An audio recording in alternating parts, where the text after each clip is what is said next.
ಪ್ರಿಯ ವಿದ್ಯಾರ್ಥಿಗಳೇ, ಇವತ್ತಿನ ತರಗತಿಯಲ್ಲಿ NK ಹನುಮಂತಯ್ಯ ಅವರು ಬರೆದಿರ್ತಕ್ಕಂತಹ ಗಡಿಯಾರವಾಗುವವನು ಅಂತಕ್ಕಂಥ ಕವಿತೆಯನ್ನು ಕುರಿತು ನಾವು ಚರ್ಚೆ ಮಾಡೋಣ.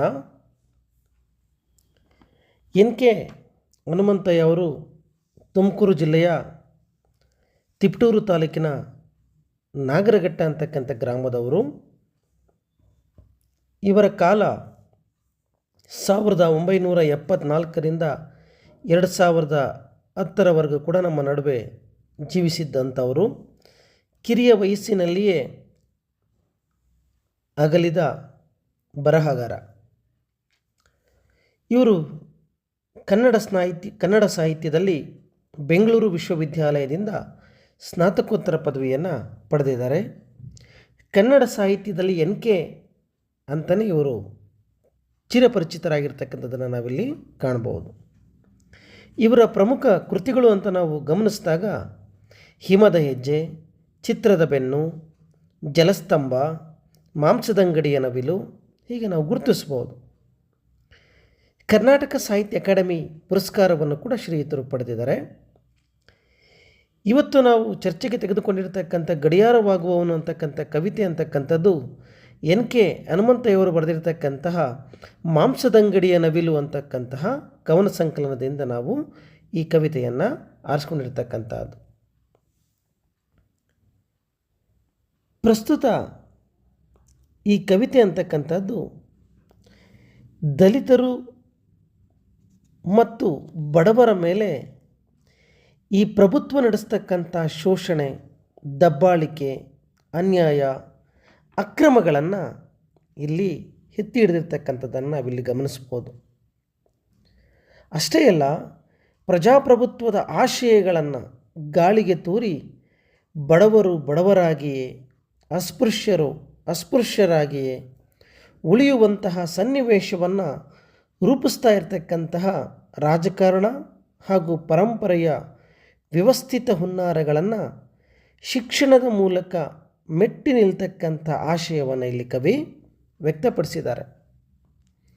ಇದೇ ರೀತಿಯ ಕವಿತೆಗಳನ್ನು ಕನ್ನಡ ಸಾಹಿತ್ಯದಲ್ಲಿ ನಾವು ಗಮನಿಸ್ಬೋದು. ನಾವು ಪೂರಕ ಓದಿಗೆ ಸಂಬಂಧಪಟ್ಟ ಹಾಗೆ ದ.ರಾ ಬೇಂದ್ರೆ ಅವರ ಪುಟ್ಟ ವಿಧವೆ, ಸತ್ಯಾನಂದ ಪಾತ್ರೋಟ ಅವರ ಮತ್ತೊಬ್ಬ ಏಕಲವ್ಯ ಕವಿತೆಗಳನ್ನು ಕೂಡ ನಾವಿಲ್ಲಿ ಸ್ಮರಿಸ್ಬೋದು. ಗಡಿಯಾರವಾಗುವವನು ಕವಿತೆಯನ್ನು ನಾವು ಗಮನಿಸಿದಾಗ ಕವಿತೆ ಹೀಗೆ ಆರಂಭ ಆಗುತ್ತೆ.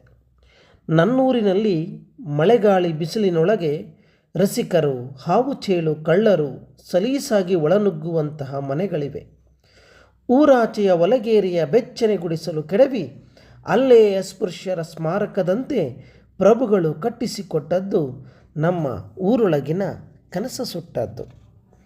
ಭೂಮಿಗೆ ಕಾಲಿಳಿಯುವ ಮಲೆ ಹೊಯ್ದರೂ ನೆನೆಯದೆ ಬಂಡೆಯ ತುಂಡು ಹೊಲಗಳಿವೆ. ಬಡವರು ಬೆಳೆಯಲೆಂದು ಪ್ರಭುಗಳು ಕೊಟ್ಟದ್ದು ನಮ್ಮ ಹಸುರಿನ ಕನಸ ಸುಟ್ಟದ್ದು. ಗೋಡೆ ತಬ್ಬಿದ ಕಾಲಿ ಮಡಿಕೆಯ ಒಳಗೆ ತಿಂಗಳಿಗೊಮ್ಮೆ ಬರುವ ಮುಗ್ಗಲು ಹಕ್ಕಿಯ ಕಾದು ಮಗುವಿನಂತೆ ಮಲಗಿದ ಪಡಿತರ ಚೀಟಿ ಇದೆ. ಬಡವರು ಹಸಿಯದಿರಲೆಂದು ಪ್ರಭುಗಳು ಕೊಟ್ಟದ್ದು ನಮ್ಮ ಅನ್ನದ ಕನಸ ಸುಟ್ಟದ್ದು. ಹಟ್ಟಿಯ ಬೀದಿಗತ್ತಲಲ್ಲಿ ಸಿಟ್ಟಿಗೆ ಪಿಳಿಗುಟ್ಟಿ ಪುಸ್ಸೆನ್ನುವ ಭಾಗ್ಯಜ್ಯೋತಿಗಳಿವೆ. ಬಡವರು ಬೀಳದಿರಲೆಂದು ಪ್ರಭುಗಳು ಕೊಟ್ಟದ್ದು ನಮ್ಮ ಬೆಳಕಿನ ಕನಸ ಸುಟ್ಟದ್ದು. ನಾಲಿಗೆ ಮೇಲೆ ಸರಾಯಿ ಅಂಗಡಿ ಇದೆ. ಬಡವರು ಬಾಯಾರದಿರಲೆಂದು ಪ್ರಭುಗಳು ಕೊಟ್ಟದ್ದು ನಮ್ಮ ನೀರಿನ ಕನಸ ಸುಟ್ಟದ್ದು. ಬೆವರಿನ ಮೇಲೆ ಲಾಟರಿ ಅಂಗಡಿ ಇದೆ. ಬಡವರು ಶ್ರೀಮಂತರಾಗಲೆಂದು ಪ್ರಭುಗಳು ಕೊಟ್ಟದ್ದು ನಮ್ಮ ಭವಿಷ್ಯದ ಕನಸು ಸುಟ್ಟದ್ದು. ನಿದ್ದೆ ನುಂಗಿದ ಯಜಮಾನರ ನೆಲೆಗಳಲ್ಲಿ ಅವ್ವ ಸೀರೆ ಎತ್ತಿ ದುಡಿಯುತ್ತಿದ್ದಾಳೆ. ಅಪ್ಪ ತಲೆಬಾಗಿ ಕಣ್ಣೀರ ಭಾರ ಹೊರುತ್ತಿದ್ದಾನೆ. ತಂಗಿ ಒಲೆ ಮುಂದೆ ಮೇಣದಂತೆ ಕರಗುತ್ತಿದ್ದಾಳೆ. ಇವರು ಸದಾ ಕುಡಿಯುತ್ತಿದ್ದಾರೆ ಸರಾಯಿಯನ್ನು, ಸಾವನ್ನು. ಇವರ ಕನಸಾದ ನಾನು ನನ್ನ ಶಿರಕ್ಕಂಟಿದ ಪುರಾತನ ಗಡಿಯಾರವನ್ನು ಕಿತ್ತೆಸೆದು ಹಟ್ಟಿಯ ತುಂಬ ಸುತ್ತುತ್ತಿದ್ದೇನೆ, ಗಡಿಯಾರವಾಗುತ್ತಿದ್ದೇನೆ. ಹೀಗೆ ನಾವು ಕವಿತೆಯನ್ನು ಗಮನಿಸ್ಬೋದು. ಆರಂಭದಲ್ಲಿ ಬರ್ತಕ್ಕಂತಹ ಭಾಗ ಹೀಗೆ ಕಾಣಿಸ್ಕೊಳ್ಳುತ್ತೆ. ನನ್ನೂರಿನಲ್ಲಿ ಮಳೆಗಾಳಿ ಬಿಸಿಲಿನೊಳಗೆ ರಸಿಕರು, ಹಾವು ಚೇಳು ಕಳ್ಳರು ಸಲೀಸಾಗಿ ಒಳನುಗ್ಗುವಂತಹ ಮನೆಗಳಿವೆ. ಊರಾಚೆಯ ಒಲಗೇರಿಯ ಬೆಚ್ಚನೆಗೊಳಿಸಲು ಕೆಡವಿ ಅಲ್ಲೇ ಅಸ್ಪೃಶ್ಯರ ಸ್ಮಾರಕದಂತೆ ಪ್ರಭುಗಳು ಕಟ್ಟಿಸಿಕೊಟ್ಟದ್ದು ನಮ್ಮ ಊರೊಳಗಿನ ಕನಸು ಸುಟ್ಟದ್ದು. ತಲತಲಾಂತರದಿಂದ ಉಳ್ಳವರು, ಮೇಲ್ಸ್ಥಿತಿಯಲ್ಲಿರ್ತಕ್ಕಂಥವರು, ಮೇಲ್ವರ್ಗದ ಜನ ಬಹುಪಾಲು ಇವತ್ತಿನ ನಮ್ಮ ವ್ಯವಸ್ಥೆಯ ಒಳಗೆ ಅತ್ಯಂತ ಕೆಳಸ್ಥಿತಿಯಲ್ಲಿರ್ತಕ್ಕಂತಹ, ಅತ್ಯಂತ ತಳ ಸ್ಥಿತಿಯಲ್ಲಿ ಒದ್ದಾಡ್ತಾ ಇರತಕ್ಕಂತಹ ಅಸ್ಪೃಶ್ಯರಾಗಿರ್ಬೋದು, ದಲಿತರಾಗಿರ್ಬೋದು. ಇವತ್ತು ಇವರ ಮನೆಗಳು ಹೇಗಿದೆ ಅಂತಂದರೆ, ಮಳೆ ಗಾಳಿಗೆ ಅತಿಯಾದ ಬಿಸಿಲು ಬಂದರೆ ಬಿಸಿಲಿನ ಜಳ ಒಳಗೆ ಮುಟ್ಟುತ್ತೆ, ಗಾಳಿಗೆ ಗುಡಿಸಲು ಹಾರಿ ಹೋಗುತ್ತೆ, ಮಳೆಗೆ ಅದೇ ಗುಡಿಸಲಿನ ಒಳಗೆ ನೀರಿಳಿಯುತ್ತೆ. ಕಳ್ಳಕಾಕರು, ರಸಿಕರ ಕಾಟ ಅಂತಕ್ಕಂಥದ್ದು ಇಂತಹ ಜನಗಳ ಮೇಲೆ ಹೆಚ್ಚಾಗಿ ನಡೀತಕ್ಕಂಥದ್ದು. ಯಾಕಂದರೆ ಭದ್ರವಾಗಿ ಮನೆ ನಿರ್ಮಾಣ ಅಂತಕ್ಕಂಥದ್ದು ಇಲ್ಲದೇ ಇರೋದರಿಂದ ಇಂತಹ ಮನೆಗಳನ್ನೇ ಗುರಿಯಾಗಿಸಿಕೊಂಡು ಅನೇಕ ಅಹಿತಕರ ಘಟನೆಗಳು ನಡೀತವೆ. ಅಷ್ಟೇ ಅಲ್ಲ, ಇಂತಹ ಮನೆಗಳ ಒಳಗೆ ಸಲೀಸಾಗಿ ಹಾವು, ಚೇಳು, ಸರೀಸೃಪಗಳು ಕೂಡ, ವಿಷಜಂತುಗಳು ಕೂಡ ನುಗ್ತಕ್ಕಂಥದ್ದನ್ನು ನಾವಿಲ್ಲಿ ನೋಡ್ತೀವಿ. ಆದರೆ ಇಂತಹ ತಲತಲಾಂತರದಿಂದ ಅತ್ಯಂತ ಕೊಳಗೇರಿಗಳಲ್ಲಿ ಅತ್ಯಂತ ಬಡತನದಿಂದ ಕಷ್ಟಕರವಾಗಿ ಜೀವನ ನಡೆಸ್ತಕ್ಕಂತಹ ನನ್ನ ಜನಗಳಿಗೆ ಆಸೆಯನ್ನು ತೋರಿಸ್ತಾ ಇದ್ದಾರೆ ಪ್ರಭುಗಳು, ಅಧಿಕಾರಿಗಳು, ನಮ್ಮನ್ನು ಆಳುವವರು. ಆಸೆ ತೋರಿಸಿ ನಮ್ಮನ್ನು ಆ ಜಾಗದಿಂದ ಒಕ್ಕಲೆಬ್ಬಿಸ್ತಾ ಇದ್ದಾರೆ.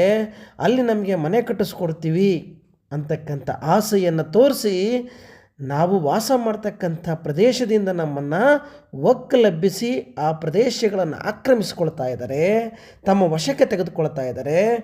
ಅಲ್ಲಿ ಇನ್ಯಾವುದನ್ನು, ಏರ್ಪೋರ್ಟನ್ನು, ಮಾಲನ್ನು, ಇನ್ಯಾವುದೋ ಸರ್ಕಾರ ಆ ಜಾಗಗಳನ್ನು ವಶಪಡಿಸಿಕೊಂಡು ಬಳಕೆ ಮಾಡಿಕೊಳ್ತಾ ಇದೆ. ಅಥವಾ ಇನ್ನೂ ಕೆಲವು ಜಾಗಗಳನ್ನು ವಶಪಡಿಸ್ಕೊಂಡು ಅಲ್ಲಿ ನಿಮಗೆ ಮನೆ ಕಟ್ಟಿಸ್ಕೊಡ್ತೀವಿ ಅಂತ ಹೇಳಿ ಇವತ್ತು ಕೂಡ ಬಡವರಿಗೆ ಕಟ್ಟಿಸ್ಕೊಡ್ತಕ್ಕಂಥ ಮನೆಗಳು ಎಷ್ಟು ಭದ್ರವಾಗಿವೆ ಅಂತಕ್ಕಂಥದ್ದು ಬಹಳ ಮುಖ್ಯ ಆಗುತ್ತೆ. ನಾವು ಅನೇಕ ವರ್ಷಗಳಿಂದ ನಾವು ಗಮನಿಸಿದಾಗ ಅತಿಯಾದ ಮಳೆಗೆ ಅಥವಾ ನೀರಿನ ಪ್ರವಾಹಕ್ಕೆ ಒಳಗಾಗಿರ್ತಕ್ಕಂಥ ಅನೇಕ ಭಾಗಗಳಲ್ಲಿ ತಳ ಸಮುದಾಯದವರು ಮನೆಯನ್ನು ಕಳೆದುಕೊಂಡಾಗ ಎಷ್ಟೋ ವರ್ಷಗಳಾಗುತ್ತೆ ಅವರು ಮನೆಯನ್ನು ಪಡ್ಕೊಳ್ಳೋದಕ್ಕೆ. ಒಮ್ಮೆ ಮನೆ ಸಿಕ್ಕಿದರೂ ಕೂಡ ಯಾವುದ್ಯಾವುದೋ ರಾಜಕಾರಣಿಗಳು, ಯಾವುದ್ಯಾವುದೋ ಪಕ್ಷಗಳು ಬದಲಾಗಿ ಅವರಿಗೆ ಸಿಗೋಷ್ಟೊತ್ತಿಗೆ ಇಡೀ ಮನೆ ಅಂತಕ್ಕಂಥದ್ದು ನಾಶದ ಅಂಚಿಗೆ ಬಂದು ತಲುಪಿರುತ್ತೆ. ಅಥವಾ ಕಟ್ಟಿಸ್ತಕ್ಕಂಥ ಮನೆಗಳಿಗೆ ಸರಿಯಾಗಿ ಗಾಳಿ ಬೆಳಕು ಅಂತಕ್ಕಂಥ ವ್ಯವಸ್ಥೆ ಇರಲ್ಲ. ಅತ್ಯಂತ ದುರ್ಬಲವಾಗಿ ಕಳಪೆ ಮಟ್ಟದ ಮನೆಗಳನ್ನು ಕಟ್ಟಿಸ್ಕೊಡ್ತಾ ಇದ್ದಾರೆ. ಹಾಗಾಗಿ ಇವತ್ತು ನೀವು ಕಟ್ಟಿಸ್ಕೊಡ್ತಕ್ಕಂಥ ಮನೆಗಳ ಬಗ್ಗೆ ಲೇಖಕರಲ್ಲಿ ಪ್ರಶ್ನೆ ಮಾಡ್ತಾ ಇದ್ದಾರೆ. ನೀವು ದಲಿತರ ಹೆಸರನ್ನು ಹೇಳ್ಕೊಂಡು ಅವರನ್ನು ಅಲ್ಲಿಂದ ಜಾಗವನ್ನು ಖಾಲಿ ಮಾಡಿಸ್ತಾ ಇದ್ದೀರಾ, ಮನೆ ಕಟ್ಟಿಸ್ಕೊಡ್ತೀವಿ ಅಂತ ಆಸೆ ತೋರಿಸ್ತಾ ಇದ್ದೀರಾ.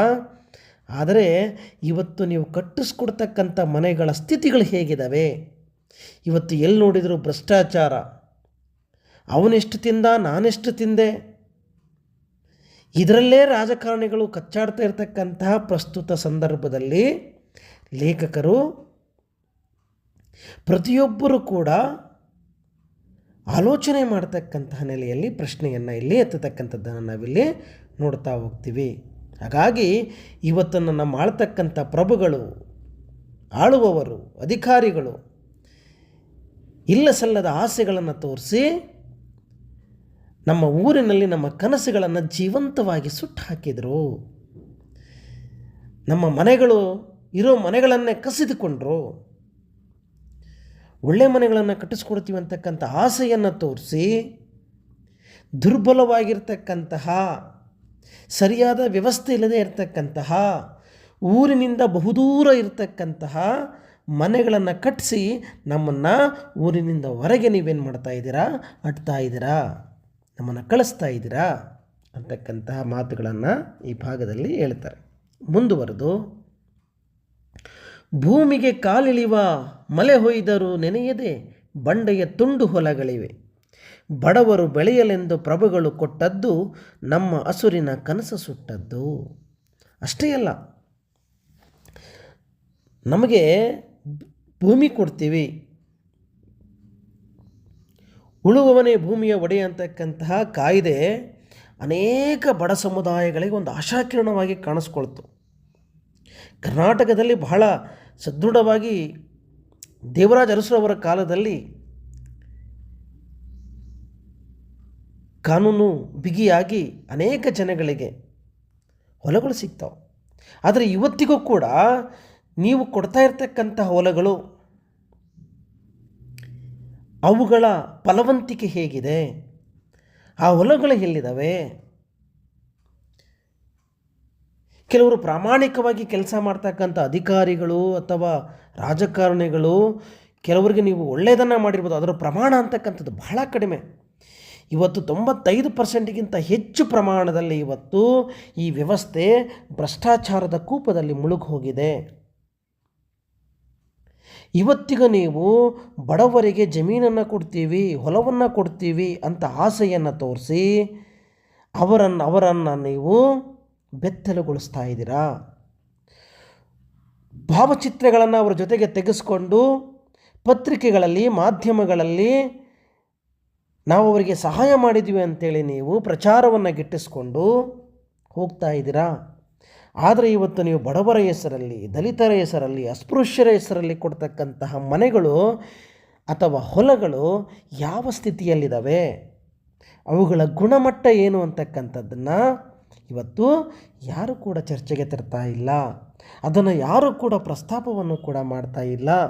ಅದಕ್ಕೆ ಲೇಖಕರಲ್ಲಿ ಹೇಳ್ತಾ ಇದ್ದಾರೆ, ನೀವು ನಮಗೆ ಹೊಲ ಕೊಡ್ತೀವಿ ಅಂತಕ್ಕಂಥ ಆಸೆಯನ್ನು ತೋರಿಸಿ ಎಂಥ ಹೊಲಗಳನ್ನು ಕೊಡ್ತಾ ಇದ್ದೀರಾ? ಮಳೆ ಹೊಯ್ದರೂ ನೆನೆಯದ ಬಂಡೆಯ ತುಂಡು ಹೊಲಗಳಿವೆ. ನೋಡ್ರಿ, ಭೂಮಿಗೆ ಕಾಲಿಳಿವ ಅಂದರೆ ನೀವು ಭೂಮಿ ಮೇಲೆ ಕಾಲಿಟ್ಟರೆ ಕಾಲು ಸಿಗಾಕೊಳ್ಳುತ್ತೆ. ಆ ರೀತಿಯ ಜೋಗು ಭೂಮಿಯನ್ನು ಕೊಡ್ತಾ ಇದ್ದೀರಾ ನೀವು. ಅಥವಾ ನೀವು ಕೊಡ್ತಕ್ಕಂಥ ಭೂಮಿಗಳಲ್ಲಿ ಬರೀ ಬಂಡೆಗಲ್ಲುಗಳಿದ್ದಾವೆ, ವ್ಯವಸಾಯ ಮಾಡೋಕ್ಕೆ ಸಾಧ್ಯತೆಯೇ ಇಲ್ಲ. ಹಾಗಾಗಿ ಕಾಲಿಟ್ಟರೆ ಭೂಮಿಯಲ್ಲಿ ಹೂತು ಹೋಗುವ, ಮಳೆ ಬಿದ್ದರೆ ಮಳೆ ಹನಿಗಳು ಭೂಮಿಗೆ ಒಳಗೆ ಹೋಗದೆ ಅವು ಸರಿದು ಹೋಗ್ತಕ್ಕಂತಹ ಬಂಡೆಗಲ್ಲುಗಳು ತುಂಬಿರ್ತಕ್ಕಂತಹ ಹೊಲಗಳನ್ನು ನೀವೇನು ಮಾಡ್ತಾ ಇದ್ದೀರಾ? ಬಡವರಿಗೆ ಕೊಡ್ತಾ ಇದ್ದೀರಾ. ಆದರೆ ಬಡವರಿಗೆ ಕೊಡ್ತಾ ನೀವು ಹೊರಗೆ ಏನು ಹೇಳ್ಕೊಳ್ತಾ ಇದ್ದೀರಾ? ಅವರನ್ನು ಉದ್ಧಾರ ಮಾಡ್ತಾ ಇದ್ದೀವಿ, ಅವರ ಪರವಾಗಿದ್ದೀವಿ ಅಂತೇಳಿ ನೀವೇನು ಮಾಡ್ತಾ ಇದ್ದೀರಾ? ಪ್ರಚಾರ ಮಾಡ್ಕೊಳ್ತಾ ಇದ್ದೀರಾ. ಆದರೆ ಒಬ್ಬ ಬೇಸಾಯಗಾರನಾಗಬೇಕು, ನಾನೂ ಕೂಡ ನನ್ನ ಕಾಲ ಮೇಲೆ ನಿಂತ್ಕೋಬೇಕು ಅಂತಕ್ಕಂತಹ ತಳ ಸಮುದಾಯದ ಕನಸುಗಳನ್ನು, ಅವರ ಹಸುರಿನ ಕನಸನ್ನು, ಬೇಸಾಯಗಾರನ ಕನಸನ್ನು ನೀವು ಕಿತ್ಕೊಳ್ತಾ ಇದ್ದೀರಾ. ಇದು ಸರಿನಾ ಅಂತಕ್ಕಂಥ ಪ್ರಶ್ನೆಯನ್ನು ಲೇಖಕರಲ್ಲಿ ಮುಂದಿಡ್ತಾ ಇದ್ದಾರೆ.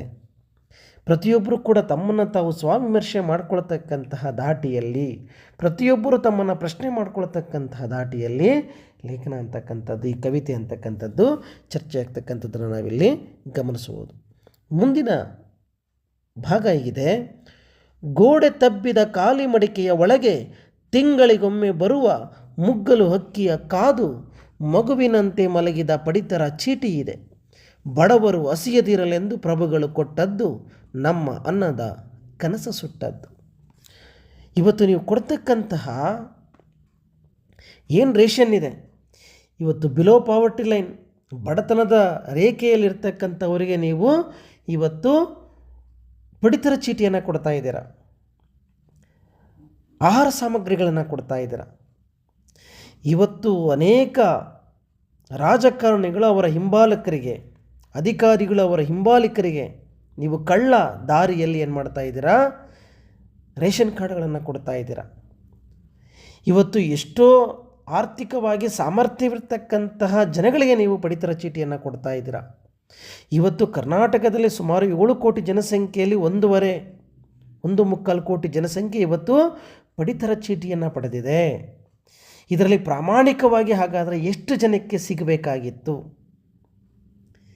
ಇವತ್ತು ಆರ್ಥಿಕವಾಗಿ ಸದೃಢರಾಗಿರ್ತಕ್ಕಂಥವರು ಕೂಡ ಇವತ್ತು ಪಡಿತರ ಚೀಟಿಯನ್ನು ತಗೊಂಡು ಇವತ್ತು ಬಡವರ ಅವಕಾಶಗಳನ್ನು ಅವರು ಕಿತ್ತುಕೊಳ್ತಾ ಇದ್ದಾರೆ.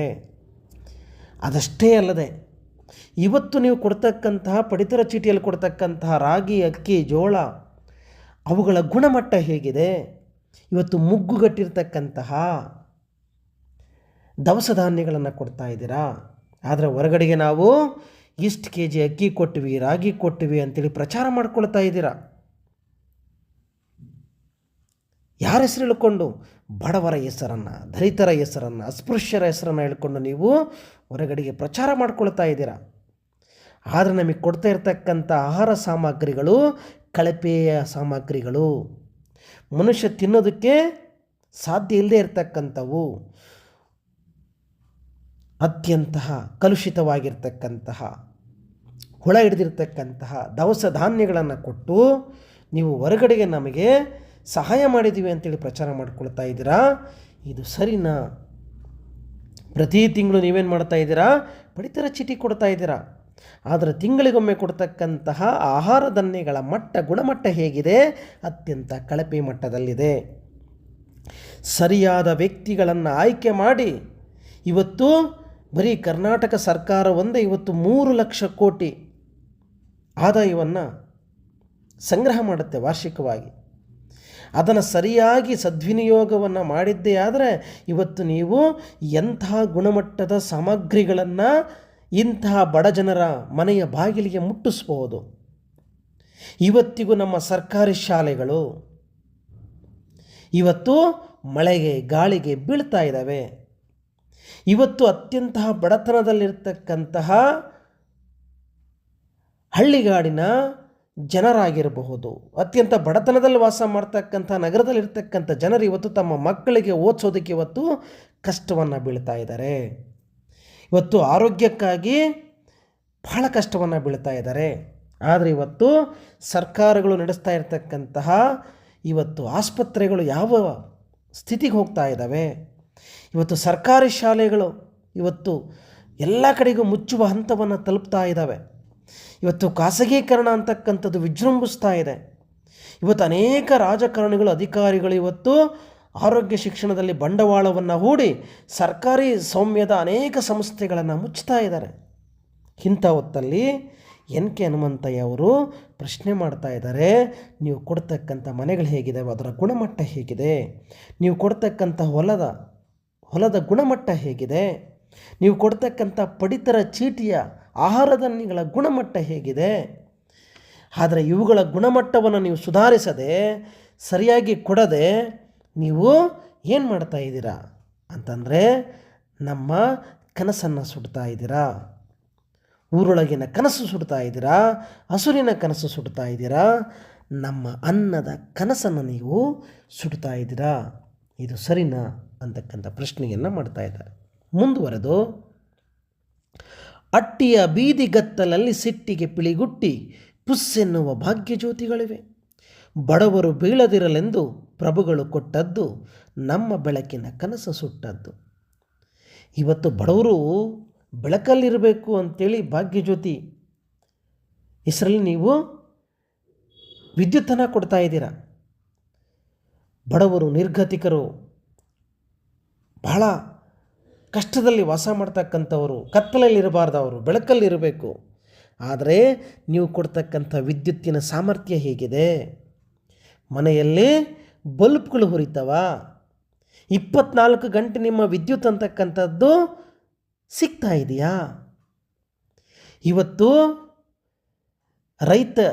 ರೈತ ಜಗತ್ತಿಗೆ ಇವತ್ತು ಅನ್ನವನ್ನು ಕೊಡ್ತಾನೆ, ಧಾನ್ಯವನ್ನು ಬೆಳೆದು ಕೊಡ್ತಾನೆ, ಶ್ರಮಜೀವಿ.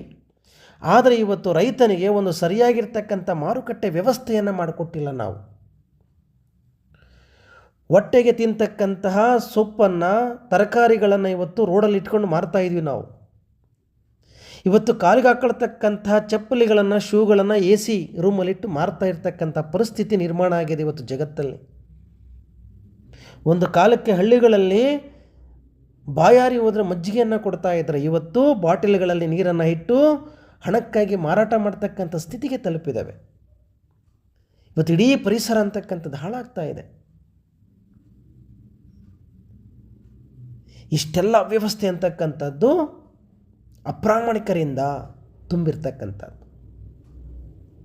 ಪ್ರಾಮಾಣಿಕವಾಗಿ ಯೋಚನೆ ಮಾಡಿದರೆ ಪ್ರತಿಯೊಬ್ಬ ರಾಜಕಾರಣಿ, ಪ್ರತಿಯೊಬ್ಬ ಅಧಿಕಾರಿ, ಪ್ರತಿಯೊಬ್ಬ ಸ್ಥಿತಿವಂತರು ಯೋಚನೆ ಮಾಡಿದರೆ ಇವತ್ತು ನಮ್ಮ ನಾಡು, ನಮ್ಮ ದೇಶ, ಈ ಜಗತ್ತು ಅಂತಕ್ಕಂಥದ್ದು ಸುಂದರವಾಗ್ತಾ ಇತ್ತು, ಶಾಂತಿಯ ತೋಟವಾಗಿ ಮಾರ್ಪಡ್ತಾ ಇತ್ತು. ಹಾಗಾಗಿ ನೀವು ಕೊಡ್ತಕ್ಕಂತಹ ಭಾಗ್ಯಜ್ಯೋತಿಯ ದೀಪ ಇವತ್ತು ಸರಿಯಾಗಿ ಹಳ್ಳಿಗಳಲ್ಲಿ, ಇವತ್ತು ಮನೆಗಳಲ್ಲಿ ದೀಪವನ್ನು ಬೆಳಗ್ತಾ ಇಲ್ಲ, ದೀಪಗಳು ಸರಿಯಾಗಿ ಉರಿತಾ ಇಲ್ಲ. ಕೊಟ್ಟಂಗೆ ಕೊಟ್ಟು ನೀವು ವಾಪಸ್ ಅದನ್ನು ಕಿತ್ಕೊಳ್ತಾ ಇದ್ದೀರಾ. ಇವತ್ತು ರೈತರಿಗೆ ಹೊಲಗಳಿಗೆ ಪಂಪ್ಸೆಟ್ಟನ್ನು ಎತ್ಕೊಳ್ಳೋದಕ್ಕೆ ಅವರಿಗೆ ಸರಿಯಾದ ಕರೆಂಟಿನ ವ್ಯವಸ್ಥೆ ಕೊಡ್ತಾ ಇಲ್ಲ. ಇವತ್ತು 4 ಗಂಟೆ ಕರೆಂಟ್ ಸಿಕ್ಬಿಟ್ರೆ ರೈತರಿಗೆ ಅದೇ ಅವರಿಗೆ ಹಬ್ಬ. ಆದರೆ ಇವತ್ತು ಎಷ್ಟೋ ಕಡೆಗೆ ನೀವು ಸರಿಯಾದ ರೀತಿಯಲ್ಲಿ ಕರೆಂಟನ್ನು ಕೊಡ್ತಾ ಇಲ್ಲ. ನೀವು ಸಾಮಾನ್ಯವಾಗಿ ಒಂದು 8ರಿಂದ 10 ಗಂಟೆ ಆದರೂ ಕರೆಂಟ್ ಕೊಟ್ಟರೆ ಒಬ್ಬ ರೈತ ಅವನು ತನ್ನ ಹೊಲಗಳಿಗೆ ನೀರನ್ನು ಹರಿಸ್ಕೊಳ್ಳೋದಕ್ಕೆ ಸಹಾಯ ಆಗುತ್ತೆ. ಆದರೆ ಇವತ್ತು ಆ ವಿದ್ಯುತ್ ಸಿಗ್ತಾ ಇದೆಯಾ ಅನ್ನೋದನ್ನು ನಾವು ಪ್ರಶ್ನೆ ಮಾಡ್ಕೋಬೇಕು. ಅದಕ್ಕೆ ಲೇಖಕರು ಹೇಳ್ತಾ ಇದ್ದಾರೆ, ಬಡತನದ ಹೆಸರಲ್ಲಿ, ದೀನದಲಿತರ ಹೆಸರಲ್ಲಿ ನೀವು ಹೊರಗಡೆಗೆ ಪ್ರಚಾರ ಮಾಡ್ಕೊಳ್ತಾ ಇದ್ದೀರಾ. ಭಾಗ್ಯಜ್ಯೋತಿ ದೀಪಗಳನ್ನು ಕೊಟ್ಟಿದ್ದೀವಿ, ಅವರ ಬಾಳನ್ನು ಬೆಳಗಿದ್ದೀವಿ ಅಂತ ಹೇಳ್ತಾ ಇದ್ದೀರಾ. ಆದರೆ ನೀವು ಅವರ ಹೆಸರಲ್ಲಿ ರಾಜಕಾರಣ ಮಾಡ್ತಾ ಇದ್ದೀರಾ. ಪ್ರಾಮಾಣಿಕವಾಗಿ ಅವರಿಗೆ ಸಿಗಬೇಕಾಗಿರ್ತಕ್ಕಂಥ ಸವಲತ್ತುಗಳನ್ನು ಒದಗಿಸುವಲ್ಲಿ ವಿಫಲರಾಗ್ತಾ ಇದ್ದೀರಾ. ಈ ಭ್ರಷ್ಟ ವ್ಯವಸ್ಥೆ ಅಂತಕ್ಕಂಥದ್ದು ಇವತ್ತು ತಾಂಡವವಾಡ್ತಾ ಇದೆ ಅಂತಕ್ಕಂಥದ್ದನ್ನು ಲೇಖಕರಲ್ಲಿ ಪ್ರಶ್ನೆ ಮಾಡ್ತಾ ಇದ್ದಾರೆ. ಹಾಗಾಗಿ ನಮ್ಮ ಬೆಳಕಿನ ಕನಸನ್ನು ನೀವು ಕಿತ್ಕೊಂಡ್ರಿ ಅಂತ ಹೇಳ್ತಾ ಇದ್ದಾರೆ. ಮುಂದುವರೆದು, ನಾಲೆಗೆ ಮೇಲೆ ಸರಾಯಿ ಅಂಗಡಿ ಇದೆ, ಬಡವರು ಬಾಯಾರದಿರಲೆಂದು ಪ್ರಭುಗಳು ಕೊಟ್ಟದ್ದು, ನಮ್ಮ ನೀರಿನ ಕನಸು ಸುಟ್ಟದ್ದು. ಬೆವರಿನ ಮೇಲೆ ಲಾಟರಿ ಅಂಗಡಿ ಇದೆ, ಬಡವರು ಶ್ರೀಮಂತರಾಗಲೆಂದು ಪ್ರಭುಗಳು ಕೊಟ್ಟದ್ದು, ನಮ್ಮ ಭವಿಷ್ಯದ ಕನಸು ಸುಟ್ಟದ್ದು. ಕೆಳಸ್ಥಿತಿಯಲ್ಲಿರ್ತಕ್ಕಂತಹ ತಲಾಂತರದಿಂದ ಬಂದಿರತಕ್ಕಂತಹ ಬಡ ಜನರು, ದೀನದಲಿತರು, ಇವರು ಯಾವತ್ತಾಗಾದರೆ ಮೇಲ್ಸ್ಥಿತಿಗೆ ಬರಬೇಕು? ಇವರ ಮಕ್ಕಳು ಯಾವತ್ತೂ ಅವರು ಕೂಡ ತಮ್ಮ ಕಾಲ ಮೇಲೆ ನಿಂತ್ಕೊಂಡು ಒಂದು ಒಳ್ಳೆಯ ಜೀವನವನ್ನು ಪಡಿಬೇಕಾಗಾದರೆ ಇವರಿಗೆ ನೀರು ಕೊಡ್ರಿ ಜನಕ್ಕೆ ಅಂತಂದರೆ, ಇವತ್ತು ಎಲ್ಲ ಕಡೆಗೂ ಬೀದಿಗಳಲ್ಲಿ ಸರಾಯಿ ಸಿಗುವ, ಮದ್ಯ ಸಿಗ್ತಕ್ಕಂಥ ವ್ಯವಸ್ಥೆಯನ್ನು ಸರ್ಕಾರ ಮಾಡ್ತಾ ಇದೆ. ಇವತ್ತು ಮದ್ಯಪಾನದಿಂದ ಸರ್ಕಾರ ನಡೆಸ್ತಕ್ಕಂಥ ಸ್ಥಿತಿಗೆ ಸರ್ಕಾರಗಳೇ ತಲುಪಿಬಿಟ್ಟಿದ್ದಾವೆ. ಇವತ್ತು ನಿಮಗೆ ನೀರು ಸಿಗುತ್ತೋ ಇಲ್ಲೋ ದಾರಿಗಳಲ್ಲಿ, ಆದರೆ ಯಾವ್ದು ಸಿಗುತ್ತೆ? ಮದ್ಯಪಾನದ ಅಂಗಡಿಗಳು ಸಿಗ್ತಾ ಇದೆ. ಸಿಕ್ಕವರಿಗೆ ಲೈಸೆನ್ಸನ್ನು ಕೊಟ್ಟು ಇವತ್ತು ಜನರ ಆರೋಗ್ಯದ ಮೇಲೆ ನೀವು ಚೆಲ್ಲಾಟವನ್ನು ಆಡ್ತಾ ಇದ್ದೀರಾ. ಇವತ್ತು ಬಡ ಜನರು ದುಡ್ಕೊಂಬಂದು ಎಲ್ಲ ಹಣವನ್ನು ಎಲ್ಲಿ ಸುರಿತಾ ಇದ್ದಾರೆ? ಲಾಟ್ರಿಗೆ ಸುರಿತಾ ಇದ್ದಾರೆ, ಸರಾಯಿಗೆ ಸುರಿತಾ ಇದ್ದಾರೆ. ಹಾಗಾಗಿ ಇವತ್ತು ಲಾಟರಿಯ ಹೆಸರಲ್ಲಿ, ಸರಾಯಿಯ ಹೆಸರಲ್ಲಿ ಇನ್ನಷ್ಟು ಬಡವರ ಬದುಕನ್ನು ನೀವು ದುರ್ಬಲಗೊಳಿಸಿದ್ದೀರಾ. ಇನ್ನಷ್ಟು ಅವರು ಆರ್ಥಿಕವಾಗಿ ದುರ್ಬಲಗೊಳ್ಳುವ ಹಾಗೆ ನೀವು ಮಾಡಿದ್ದೀರಾ. ಬಡವರಿಗೆ ಲಾಟರಿ ಆಸೆಯನ್ನು ತೋರಿಸಿ ದುಡಿದಿರೋದೆಲ್ಲ ದುಡ್ಡನ್ನು ತಗೊಂಡೋಗಿ ಲಾಟ್ರಿಯಲ್ಲಿ ಸುರಿಯೋ ಹಾಗೆ ಮಾಡ್ತಾ ಇದ್ದೀರಾ. ಕಷ್ಟಪಟ್ಟು ದುಡ್ಕೊಂಬಂದಿರೋ ಹಣವನ್ನೆಲ್ಲ ಮದ್ಯಪಾನದ ಚಟಕ್ಕೆ ಹೋಗ್ತಾ ಇದೆ. ಹಾಗಾದರೆ ಮನೆಯಲ್ಲಿರ್ತಕ್ಕಂಥ ಹೆಂಡತಿ ಮಕ್ಕಳು ಹಾಗಾದರೆ ಒಟ್ಟಿಗೆ ತಿನ್ನಬೇಕಾಗಿರ್ತಕ್ಕಂಥದ್ದೇನು ಅಂತಕ್ಕಂಥ ಪ್ರಶ್ನೆ. ಹಾಗಾಗಿ ಲೇಖಕರು ಕೆ ಹನುಮಂತಯ್ಯವರು ಪ್ರಶ್ನೆ ಮಾಡ್ತಿದ್ದಾರೆ, ನಮ್ಮ ವ್ಯವಸ್ಥೆ ಇವತ್ತು ಮದ್ಯಪಾನವನ್ನು ಎಷ್ಟರ ಮಟ್ಟಿಗೆ ಹೋಗಿದೆ ಅಂತಂದರೆ, ಇನ್ನು ಕೆಲವೇ ದಿನಗಳಲ್ಲಿ ನೀವು ಆನ್ಲೈನ್ನಲ್ಲೇ ನೀವು ಮದ್ಯಪಾನವನ್ನು ಬುಕ್ ಮಾಡ್ತಕ್ಕಂಥದ್ದು ದೂರ ಇಲ್ಲ, ಮನೆಗೆ ಬಂದುಬಿಡುತ್ತೆ ಇನ್ಮೇಲೆ. ಈಗಾಗಲೇ ಬೀದಿಗಳಲ್ಲಿ ಇವತ್ತು ಅತ್ಯಂತ ವೈಭವಯುತವಾಗಿ ನಿಮಗೆ ಮದ್ಯಪಾನದ ಅಂಗಡಿಗಳು ಕಾಣಿಸ್ತಾ ಇದೆ. ಸರ್ಕಾರಿ ಶಾಲೆಗಳು ಬೀಳುವ ಹಂತದಲ್ಲಿವೆ. ಆರೋಗ್ಯ ವ್ಯವಸ್ಥೆ ಅಂತಕ್ಕಂಥದ್ದು ಬೀಳುವ ಹಂತದಲ್ಲಿದೆ. ಇವತ್ತು ಒಬ್ಬ ಸಾಮಾನ್ಯ ವ್ಯಕ್ತಿಗೆ ಹಾವು ಕಡಿದ್ರೆ ಅವನಿಗೊಂದು ಚಿಕಿತ್ಸೆ ಸಿಗದೇ ಇರತಕ್ಕಂಥ ವ್ಯವಸ್ಥೆ ಇವತ್ತು ನಾವು ಜಿಲ್ಲಾ ಕೇಂದ್ರಗಳಲ್ಲಿ ನೋಡ್ತೀವಿ. ತಾಲೂಕು ಕೇಂದ್ರ ಅಲ್ಲ, ಹಳ್ಳಿ ಅಲ್ಲ, ಜಿಲ್ಲಾ ಮಟ್ಟದಲ್ಲೇ ಸಿಗ್ತಾ ಇಲ್ಲ. ಒಬ್ಬ ವ್ಯಕ್ತಿಗೆ ಏನಾದರೂ ಅಪಘಾತಕ್ಕೊಳಗಾಗಿ ತಲೆಗೆ ಏಟು ಬಿದ್ದರೆ ಒಂದು ಚಿಕಿತ್ಸೆ ಸಿಗ್ತಾ ಇಲ್ಲ. ಆದರೆ ಯಾವುದು ನಮ್ಮಲ್ಲಿ ವಿಜೃಂಭಿಸ್ತಾ ಇದೆ? ಸರಾಯಿ ಕೇಂದ್ರಗಳು, ಮದ್ಯಪಾನದ ಅಂಗಡಿಗಳು ವಿಜೃಂಭಿಸ್ತಾ ಇದ್ದಾವೆ. ಲಾಟ್ರಿ ಅಂಗಡಿಗಳು ಇವತ್ತು ಲಾಟರಿ ಹೊಸ ರೂಪವನ್ನು ತಾಳಿ ಇವತ್ತು ಆನ್ಲೈನ್ನಲ್ಲಿ ಬೇರೆ ರೀತಿಯಲ್ಲಿ ಇವತ್ತು ಸರ್ಕಾರವೇ ಲಾಟ್ರಿ ಆಡೋದಕ್ಕೆ ವಿದ್ಯಾರ್ಥಿಗಳಿಗೆ ಅವಕಾಶ ಮಾಡಿಕೊಡ್ತಾ ಇದೆ. ಇವತ್ತು ವಿದ್ಯಾರ್ಥಿಗಳು ಮೊಬೈಲ್ ಇಟ್ಕೊಂಡು ಇವತ್ತು ಲಾಟ್ರಿ ಆಡ್ತಾ ಕೂತ್ಕೊಂಡಿರ್ತಾರೆ, ಗೇಮ್ಗಳನ್ನು ಆಡ್ತಾ ಕೂತಿರ್ತಾರೆ ದುಡ್ಡನ್ನು ಸುರ್ಕೊಂಡು. ಇವತ್ತು ಸಾಲ ಕೊಡ್ತೀವಿ ಅಂತಕ್ಕಂಥ ಲೋನಿನ ಹೆಸರಲ್ಲಿ ಇವತ್ತು ಇನ್ನಷ್ಟು ಬಡವರ ಬದುಕನ್ನು ದುರ್ಬಲಗೊಳಿಸ್ತಾ ಇದ್ದಾರೆ. ಅದಕ್ಕೆ ಇವತ್ತು ಇಡೀ ನಮ್ಮ ಭವಿಷ್ಯದ ಕನಸನ್ನು ಸುಟ್ಟಾಕ್ಬಿಟ್ರಿ. ಯಾವುದನ್ನು ಕೊಟ್ಟು? ಸರಾಯಿ ಮತ್ತು ಲಾಟರಿಯನ್ನು ಕೊಟ್ಟು ನಮಗೆ ಆಸೆ ತೋರಿಸಿ ಏನು ಮಾಡ್ತಾ ಇದ್ದೀರಾ? ನಮ್ಮ ಭವಿಷ್ಯದ ಕನಸನ್ನು ಸುಡ್ತಾ ಇದ್ದೀರಾ. ಇವತ್ತು ಮಧ್ಯವರ್ತಿಗಳು ಮಾಡಬಾರದ ಕೆಲಸಗಳನ್ನು ಮಾಡ್ತಾ ಇದ್ದರೆ ಅದಕ್ಕೆ ನೀವು ಸರ್ಕಾರದಿಂದ ಒಂದು ಬಿಗಿಯಾದ ಕಾನೂನುಗಳನ್ನು ತರದೆ ಇವತ್ತು ಎಗ್ಗಿಲ್ಲದ ಹಾಗೆ ಹಣವನ್ನು ವಸೂಲಿ ಮಾಡಿ ಬಡ ಜನರಿಂದ ಹಣವನ್ನು ಕಿತ್ಕೊಂಡು ಕಷ್ಟಪಟ್ಟು ದುಡಿದಿರ್ತಕ್ಕಂಥ ಹಣವನ್ನು ತಗೊಂಡೋಗಿ ಇವತ್ತು ಅನೇಕ ಬ್ಯಾಂಕುಗಳಲ್ಲಿಟ್ಟು ಆ ಬ್ಯಾಂಕುಗಳು ಕೊನೆಯಲ್ಲಿ ಮುಚ್ಕೊಂಡು ಹೋಗ್ತಾ ಇರ್ತಕ್ಕಂಥದ್ದು. ಲೋನಿನ ಹೆಸರಲ್ಲಿ, ಸಾಲದ ಹೆಸರಲ್ಲಿ ಬಡ ಜನರನ್ನು ಹಿಂಸೆ ಮಾಡ್ತಾ ಇರ್ತಕ್ಕಂಥದ್ದು. ಇನ್ನಷ್ಟು ನಮ್ಮ ಬದುಕುಗಳು, ನಮ್ಮ ಕನಸುಗಳು ನಾಶ ಆಗಿದ್ದಾವೆ. ಹಾಗಾಗಿ ಬಹಳ ಮುಖ್ಯವಾಗಿ ಇಲ್ಲಿ ಸರಾಯಿ ಮತ್ತು ಈ ಲಾಟರಿ ಅಂತಕ್ಕಂಥವು ನಮ್ಮ ಕನಸುಗಳನ್ನು ಸುಟ್ಟುಬಿಟ್ರಿ. ಯಾವ ಆಸೆಯನ್ನು ತೋರಿಸಿ ನೀವು ನಾಳೆ ಶ್ರೀಮಂತರಾಗ್ಬಿಡ್ತೀರಾ, ಲಾಟ್ರಿಯಲ್ಲಿ ನಿಮಗೆ ಕೋಟಿ ರೂಪಾಯಿ ಹೊಡೆದ್ಬಿಡುತ್ತೆ, ಈ ಥರದ ಆಸೆಗಳನ್ನು ತೋರಿಸಿ ನಾವು ಬಡವರಾಗೇ ಇರುವಾಗ ಮಾಡಿದ್ರಿ. ಆದರೆ ನೀವು ಮಾತ್ರ ಮಾಡಿ ಮೇಲೆ ಮಾಡಿ ಕಟ್ತಾ ಇದ್ದೀರಾ, ಮಕ್ಕಳಿಗೆ ಕೋಟ್ಯಾಂತರ ರೂಪಾಯಿ ಆಸ್ತಿಯನ್ನು ಮಾಡ್ತಾ ಇದ್ದೀರಾ ಅಂಥೇಳಿ ಪ್ರಶ್ನೆ ಮಾಡ್ತಾ ಇದ್ದಾರೆ. ಕೊನೆಯದಾಗಿ ಇಡೀ ಭಾಗಕ್ಕೆ ಪ್ರತ್ಯುತ್ತರವಾಗಿ ಪ್ರತಿಯೊಬ್ಬರ ಎದೆಯಾಳಕ್ಕೂ ಮುಟ್ಟುವ ಹಾಗೆ ಮುಂದಿನ ಭಾಗ ಕಾಣಿಸ್ಕೊಳ್ಳುತ್ತೆ.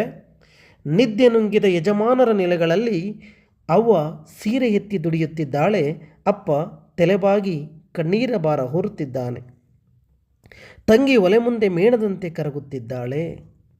ನಿದ್ದೆ ನುಂಗಿದ ಯಜಮಾನರ ನೆಲೆಗಳಲ್ಲಿ ಇವತ್ತು ಚಾಕರಿ ಮಾಡ್ತಾ ಇದ್ದೀವಿ, ಉಳ್ಳವರ ಮನೆಗಳಲ್ಲಿ, ಶ್ರೀಮಂತರ ಮನೆಗಳಲ್ಲಿ ಕಷ್ಟಪಟ್ಟು ಕೆಲಸ ಮಾಡ್ತಾ ಇದ್ದೀವಿ. ಇವತ್ತಿಗೂ ಎಷ್ಟೋ ಜನ ನೀವು ಪತ್ರಿಕೆಗಳಲ್ಲಿ ವರದಿ ಆಗ್ತಾ ಇದೆ, 100 ಕನಸುಗಳನ್ನು ಕಂಡುಕೊಂಡು ಬೇರೆ ಬೇರೆ ದೇಶಗಳಿಗೆ ಹೋಗ್ತಾರೆ. ಬೇರೆ ಬೇರೆ ದೇಶಗಳಿಗೆ ಹೋಗಿ ಅಲ್ಲಿ ಕೊಡ್ತಕ್ಕಂಥ ಚಿತ್ರಹಿಂಸೆ, ಅಲ್ಲಿಗೆ ಹೋದ್ಮೇಲೆ ನಮ್ಮನ್ನು ವಾಪಸ್ ಕರೆಸ್ಕೊಳ್ರಿ ದೇಶಕ್ಕೆ, ನಾವು 100 ಆಸೆ ಕಟ್ಕೊಂಡು ಬಂದ್ವಿ ಇಲ್ಲಿ, ಆದರೆ ನಮ್ಮ ಮೇಲೆ ದಬ್ಬಾಳಿಕೆ ನಡೀತಾ ಇದೆ, ಹಿಂಸೆ ನಡೀತಾ ಇದೆ, ಅಮಾನುಷವಾಗಿ ನಡ್ಕೊಳ್ತಾ ಇದ್ದಾರೆ. ಇವತ್ತಿಗೂ 2024 ಹೊತ್ತಿಗೂ ಕೂಡ ಇವತ್ತಿಗೂ ಎಷ್ಟೋ ಭಾಗಗಳಲ್ಲಿ ಇವತ್ತಿಗೂ ಅಸ್ಪೃಶ್ಯರ ಮೇಲೆ ದೀನದಲಿತರನ್ನು ಶೋಷಣೆ ಮಾಡ್ತಕ್ಕಂತಹ, ದಬ್ಬಾಳಿಕೆ ಮಾಡ್ತಕ್ಕಂತಹ, ಹೊಲಗಳಲ್ಲಿ ಜೀತವನ್ನು ಮಾಡಿಸ್ಕೊಳ್ತಕ್ಕಂಥ ಪ್ರಕರಣಗಳು ದಿನನಿತ್ಯ ಬೆಳಕಿಗೆ ಬರ್ತಾ ಇದ್ದಾವೆ. ಅದಕ್ಕೆ ಹೇಳ್ತಾ ಇದ್ದಾರೆ, ಅಪ್ಪ ಕನಸನ್ನು ಮರೆತು, ನಿದ್ದೆಯನ್ನು ಮರೆತು ಯಜಮಾನರ ಹೊಲಗಳಲ್ಲಿ ದುಡಿತಾ ಇದ್ದಾನೆ, ನನ್ನ ತಾಯಿ ಕಷ್ಟಪಟ್ಟು ದುಡಿತಾ ಇದ್ದಾಳೆ. ಅಪ್ಪ ಅಮ್ಮ ಒಂದು ಕಡೆಗೆ ಬೆವರು ಸುರಿಸಿ ದುಡಿದು ಅವರ ಚಾಕರಿಯನ್ನು ಮಾಡ್ತಾ ಇದ್ದರೆ, ತಂಗಿ ನಾಳೆ ನಮಗೆ ಒಳ್ಳೆ ಬದುಕು ಸಿಗುತ್ತೆ ಅಂತ ಕಾಯ್ತಾ ಕಾಯ್ತಾ ಒಲೆಯ ಮುಂದೆ ಸೌದೆಯನ್ನು ಉರಿಸ್ತಾ ಮೇಣದ ಹಾಗೆ ಕರಗ್ತಾ ಇದ್ದಾಳೆ. ಆದರೆ ಅಪ್ಪ ಅಮ್ಮನ ಕೈಯಲ್ಲೂ ಕೂಡ ಆರ್ಥಿಕವಾಗಿ ಸದೃಢತೆ ಅಂತಕ್ಕಂಥದ್ದು ಕಾಣಿಸ್ಲಿಲ್ಲ, ತಂಗಿಯೂ ಕೂಡ ಒಳ್ಳೆ ಬದುಕು ಅಂತಕ್ಕಂಥದ್ದು ಸಿಗಲಿಲ್ಲ. ಇವತ್ತು ಪ್ರತಿಯೊಂದು ಕುಟುಂಬದಲ್ಲೂ ಕೂಡ ಇದೇ ರೀತಿಯ ಪರಿಸ್ಥಿತಿ ಅಂತಕ್ಕಂಥದ್ದು ನಿರ್ಮಾಣ ಆಗ್ತಾ ಇರತಕ್ಕಂಥದ್ದು. ಇವತ್ತು ಬಡ ಜನರು ಎಷ್ಟು ದುಡಿದ್ರೂ ಕೂಡ ದುಡಿದಿದ್ದು ಯಾವುದಕ್ಕೂ ಆಗ್ತಾ ಇಲ್ಲ. ಪ್ರತಿಯೊಂದು ಕೂಡ ಇವತ್ತು ಬೆಲೆಗಳು ಹೆಚ್ಚಾಗಿರೋದ್ರಿಂದ ಇವತ್ತು ಕೊಡ್ತಕ್ಕಂಥ ಹಣ ಇವತ್ತು ಬರೀ ಕೆಲವು ಕಡೆಗೆ ಬರೀ 5,000 ರೂಪಾಯಿ, 7,000, 8,000, 10,000ಕ್ಕೆ ತಿಂಗಳಾನುಗಟ್ಟಲೆ ದುಡಿತಾರೆ. ಆದರೆ ಇವತ್ತು ಬಾಡಿಗೆಗೆ ಏನು ಕೊಡ್ತೀಯಾ, ಮಕ್ಕಳನ್ನು ಹೇಗೆ ಓದಿಸ್ತೀಯಾ, ಆರೋಗ್ಯವನ್ನು ಹೇಗೆ ನೋಡ್ಕೊಳ್ತೀಯಾ, ದವಸ ಧಾನ್ಯಗಳನ್ನು ಹೇಗೆ ತಗೊಳ್ತೀಯಾ, ಇದು ಇವತ್ತು ಬಹಳ ಮುಖ್ಯವಾಗಿರ್ತಕ್ಕಂಥ ಪ್ರಶ್ನೆ. ಇವತ್ತು ಕಾನೂನು ಕೂಡ, ಇವತ್ತು ನ್ಯಾಯಾಂಗ ವ್ಯವಸ್ಥೆಯು ಕೂಡ ಇದರ ಬಗ್ಗೆ ಯೋಚನೆ ಮಾಡಿ ಸರಿಯಾದ ನಿರ್ಧಾರವನ್ನು ತೆಗೆದುಕೊಳ್ತಕ್ಕಂಥ ಜರೂರು ಅಂತಕ್ಕಂಥದ್ದು ಇವತ್ತು ಬಹಳ ಇದೆ. ಹಾಗಾಗಿ ಇವತ್ತು ಅಪ್ಪ ಅಮ್ಮ ಒಂದು ಕಡೆಗೆ ಬೆವರು ಸುರಿಸಿ ದುಡಿತಾ ಇದ್ದಾರೆ, ತಂಗಿ ಒಲೆಯ ಮುಂದೆ ಮೇಣದ ಹಾಗೆ ಕರಗ್ತಾ ಇದ್ದಾಳೆ. ಆದರೆ ಅವ್ರ ಬಗ್ಗೆ ಹೇಳ್ತಾ ಇದ್ದಾರೆ, ಇವರು ಸದಾ ಕುಡಿಯುತ್ತಿದ್ದಾರೆ, ಸರಾಯಿಯನ್ನು, ಸಾವನ್ನು, ಇವರ ಕನಸಾದ ನಾನು ನನ್ನ ಶಿರಕ್ಕಂಟಿದ ಪುರಾತನ ಗಡಿಯಾರವನ್ನು ಕಿತ್ತೆಸೆದು ಹಟ್ಟಿಯ ತುಂಬ ಸುತ್ತುತ್ತಿದ್ದೇನೆ, ಗಡಿಯಾರವಾಗುತ್ತಿದ್ದೇನೆ. ಹಾಗಾಗಿ ಈ ದಲಿತರ ಮೇಲೆ, ಬಡವರ ಮೇಲೆ ಈ ಪ್ರಭುತ್ವ ನಡೆಸ್ತಾ ಇರತಕ್ಕಂಥ ಶೋಷಣೆ, ದಬ್ಬಾಳಿಕೆ, ಅನ್ಯಾಯ, ಅಕ್ರಮಗಳ ಮೇಲೆ ಪ್ರಶ್ನೆ ಮಾಡ್ತಾ ಇವತ್ತು ಕೋಟ್ಯಾಂತರ ಜನ ಇವತ್ತು ಕುಡಿತ ಸಾಯ್ತಾ ಇದ್ದಾರೆ, ಅವರ ಕನಸುಗಳು ಸಾಯ್ತಾ ಇದ್ದಾವೆ. ಆದರೆ ಈ ಪರಂಪರೆಯ ಈ ಜಾಲಕ್ಕೆ, ಈ ವ್ಯವಸ್ಥೆಗೆ, ಈ ಮೂಢನಂಬಿಕೆಗೆ ನಾನು ಒಳಗಾಗಲ್ಲ. ಯಾಕಂದರೆ ಇವತ್ತು ನಾನು ಶಿಕ್ಷಣವನ್ನು ಪಡೆದಿದ್ದೇನೆ, ನನಗಾಗ್ತಕ್ಕಂಥ ಅನ್ಯಾಯವನ್ನು ನಾನು ಪ್ರಶ್ನೆ ಮಾಡಿ ಇವತ್ತು ನಾನು ನನ್ನ ಹಕ್ಕುಗಳನ್ನು ಪಡಿತೇನೆ. ಹಾಗಾಗಿನೇ ಹೇಳ್ತಾ ಇದ್ದಾರೆ, ನನ್ನ ಶಿರಕ್ಕಂಟಿದ ಪುರಾತನ ಗಡಿಯಾರವನ್ನು ಕಿತ್ತೆಸೆದು. ತಲಾಂತರದಿಂದ ಇವತ್ತು ನೀವು ಮೋಸ ಮಾಡ್ಕೊಂಡು ಬರ್ತಾನೇ ಇದ್ದೀರಾ, ಬಡವರನ್ನು, ದಲಿತರನ್ನು ಶೋಷಣೆ ಮಾಡ್ಕೊಂಡು ಬರ್ತಾ ಇದ್ದೀರಾ. ಇನ್ಮೇಲೆ ಆಗಲ್ಲ. ಇನ್ಮೇಲೆ ನಾವು ವಿದ್ಯಾಭ್ಯಾಸವನ್ನು ಪಡ್ಕೊಂಡು ಶಿಕ್ಷಣದ ಮೂಲಕ ನಮ್ಮ ಹಕ್ಕುಗಳನ್ನು ನಾವು ಪಡಿತೇವೆ, ನಮ್ಮ ಬದುಕುಗಳನ್ನು ನಾವು ಪಡಿತೇವೆ, ನಮ್ಮ ಕನಸುಗಳನ್ನು ನಾವು ನನಸಾಗಿಸ್ಕೊಳ್ತೇವೆ. ಹಾಗಾಗಿ ಇವತ್ತು ಕೆಲವರು ಈ ಅವಕಾಶಗಳನ್ನು, ಶಿಕ್ಷಣವನ್ನು ಪಡೆದು ಆ ಶಿಕ್ಷಣದ ಮೂಲಕ ಇವತ್ತು ಉನ್ನತವಾಗಿರ್ತಕ್ಕಂಥ ಸ್ತರಗಳನ್ನು ಮುಟ್ಟಿರ್ತಕ್ಕಂಥದ್ದನ್ನು ಕೂಡ ನಾವಿಲ್ಲಿ ಉದಾಹರಣೆಯಾಗಿ ನಾವು ಗಮನಿಸ್ಬೋದು. ಇವತ್ತು ನೀವು ರಾಷ್ಟ್ರಪತಿಯಾಗಿ ಅಥವಾ ನೀವೊಬ್ಬ IAS ಅಧಿಕಾರಿಯಾಗಿ ಇವತ್ತು ತಳ ಸಮುದಾಯದ ಅನೇಕ ವ್ಯಕ್ತಿಗಳು ಬಂದಿದ್ದಾರೆ. ಆದರೆ ಅದರ ಪ್ರಮಾಣ ಬಹಳ ಕಡಿಮೆ. ಎಲ್ಲೋ ಕೆಲವರು ಆರ್ಥಿಕವಾಗಿ ಸದೃಢರಾಗಿರ್ತಕ್ಕಂಥವರು ಬಂದಿದ್ದಾರೆ. ಆದರೆ ಬಡವರು ಇನ್ನೂ ಕೂಡ ಆ ಕಗ್ಗತ್ತಲಲ್ಲೇ ಮುಳುಗಿದ್ದಾರೆ. ಹಾಗಾಗಿ ಇಂತಹ ವ್ಯಕ್ತಿಗಳು ಹೊರಗೆ ಬರಬೇಕು ಅಂದರೆ ಅವರಿಗಿರ್ತಕ್ಕಂಥ ಆಯುಧ ಯಾವುದು ಅಂತಂದರೆ ಶಿಕ್ಷಣ ಮಾತ್ರ. ಶಿಕ್ಷಣದಿಂದಲೇ ಮಾತ್ರ ನಮ್ಮ ಉದ್ಧಾರ ಅಂತಕ್ಕಂಥದ್ದು ಸಾಧ್ಯ. ಹಾಗಾಗಿ ತಲೆಮಾರಿನಿಂದ ಬಂದಿರತಕ್ಕಂತಹ ಈ ವ್ಯವಸ್ಥೆಯನ್ನು ನಾವು ಪ್ರಶ್ನೆ ಮಾಡಬೇಕು. ಆಗ ಮಾತ್ರ ನಾವು ಒಂದು ಹೊಸ ಸಮಾಜವನ್ನು, ಒಂದು ಹೊಸ ಬದುಕನ್ನು ಕಟ್ಟೋದಕ್ಕೆ ಸಾಧ್ಯ ಆಗುತ್ತೆ ಅಂತೇಳಿ ಏನು ಮಾಡ್ತಾರೆ NK ಹನುಮಂತಯ್ಯ ಅವರು ಈ ಲೇಖನದಲ್ಲಿ ಚರ್ಚೆ ಮಾಡ್ತಾರೆ. ಹಾಗಾಗಿ ಇವತ್ತು ಪ್ರಜಾಪ್ರಭುತ್ವದ ಆಶಯಗಳನ್ನು ಗಾಳಿಗೆ ತೂರಿ ಬಡವರು ಬಡವರಾಗಿಯೇ, ಅಸ್ಪೃಶ್ಯರಾಗಿಯೇ ಉಳಿಯುವ ಈ ಸನ್ನಿವೇಶವನ್ನು ರೂಪಿಸ್ತಾ ಇರತಕ್ಕಂಥ ಈ ರಾಜಕಾರಣ, ಈ ನಮ್ಮ ಪರಂಪರೆಯ ವ್ಯವಸ್ಥಿತ ಹುನ್ನಾರಗಳನ್ನು ಈ ಶಿಕ್ಷಣದ ಮೂಲಕ ಪ್ರಶ್ನೆ ಮಾಡ್ತಕ್ಕಂಥ ಅಗತ್ಯತೆ ಅಂತಕ್ಕಂಥದ್ದು ಇದೆ ಅಂತಕ್ಕಂಥದ್ದನ್ನು ಲೇಖಕರಲ್ಲಿ ಚರ್ಚೆ ಮಾಡ್ತಾರೆ. ಹಾಗಾಗಿ ಪರೀಕ್ಷಾ ದೃಷ್ಟಿಯಿಂದ ಈ ಲೇಖನವನ್ನು, ಈ ಪದ್ಯವನ್ನು, ಈ ಕವಿತೆಯನ್ನು ನೀವು ಕೆಲವು ಅಂಶಗಳ ಮೂಲಕ ನೆನ್ಪಿಟ್ಕೋಬೇಕು. ಆರಂಭದಲ್ಲಿ ಮನೆಯ ಪ್ರಸ್ತಾಪ, ಹೊಲದ ಪ್ರಸ್ತಾಪ, ಪಡಿತರ ಚೀಟಿಯ ಬಗ್ಗೆ ಪ್ರಸ್ತಾಪ, ಭಾಗ್ಯಜ್ಯೋತಿ ದೀಪಗಳ ಬಗ್ಗೆ ಪ್ರಸ್ತಾಪ, ಸರಾಯಿ ಅಂಗಡಿ, ಲಾಟರಿ ಅಂಗಡಿಗಳ ಬಗ್ಗೆ ಪ್ರಸ್ತಾಪವನ್ನು ಮಾಡ್ತಾರೆ. ಪ್ರಸ್ತಾಪವನ್ನು ಮಾಡ್ತಾ ಇವತ್ತು ತನ್ನ ತಂದೆ, ತಾಯಿ, ತಂಗಿಯ ಪರಿಸ್ಥಿತಿಗಳನ್ನು ನಿರ್ಮಾಣ ಯಾವ ಹಂತದಲ್ಲಿದೆ, ಅವರ ಪರಿಸ್ಥಿತಿ ಹೇಗಿದೆ ಅಂತೇಳಿ ಪ್ರಶ್ನೆ ಮಾಡ್ತಾ ಇವತ್ತು ಅದರಿಂದ ಹೊರಗೆ ಬರೋದಕ್ಕೆ ಇರ್ತಕ್ಕಂಥ ಒಂದೇ ಒಂದು ಸಾಧ್ಯತೆ ಯಾವುದು ಅಂತಂದರೆ ಶಿಕ್ಷಣ ಅಂತಕ್ಕಂಥ ಅಂಶವನ್ನು ಲೇಖಕರು ಇಲ್ಲಿ ಎತ್ತಿ ಹಿಡಿತಕ್ಕಂಥದ್ದನ್ನು ನಾವಿಲ್ಲಿ ಗಮನಿಸ್ಬೋದು. ಹಾಗಾಗಿ NK ಹನುಮಂತಯ್ಯ ಅವರು ಬರೆದಿರ್ತಕ್ಕಂತಹ ಮಾಂಸದಂಗಡಿಯ ನವಿಲು ಅಂತಕ್ಕಂಥ ಕವನ ಸಂಕಲನದಿಂದ ಆರಿಸ್ಕೊಂಡಿರ್ತಕ್ಕಂತಹ ಈ ಗಡಿಯಾರವಾಗುವವನು ಅಂತಕ್ಕಂತಹ ಕವಿತೆಯಲ್ಲಿ ಬರ್ತಕ್ಕಂಥ ಒಟ್ಟಾರೆ ಅಂಶಗಳು. ಈ ಹಿನ್ನೆಲೆಯಲ್ಲಿ ನೀವು ಸಂಕ್ಷಿಪ್ತವಾಗಿ ಮಾಹಿತಿಯನ್ನು ನೀವು ಗ್ರಹಿಸ್ಬೋದು. ವಿದ್ಯಾರ್ಥಿಗಳನ್ನು ಅವರ ಪರೀಕ್ಷಾ ದೃಷ್ಟಿಯಿಂದ ಗ್ರಹಿಸಿ ಅತ್ಯಂತ ಸರಳವಾಗಿ, ಅತ್ಯಂತ ಸಂಕ್ಷಿಪ್ತವಾಗಿ ನಿಮಗೆ ಅರ್ಥವಾಗುವ ಹಾಗೆ ಹೇಳಿದ್ದೀನಿ ಅಂತೇಳಿ ಭಾವಿಸ್ತೀನಿ. ಮುಂದಿನ ತರಗತಿಯಲ್ಲಿ ಮತ್ತೊಂದು ಪಠ್ಯವನ್ನು ಕುರಿತು ಚರ್ಚೆ ಮಾಡೋಣ. ನಮಸ್ಕಾರ.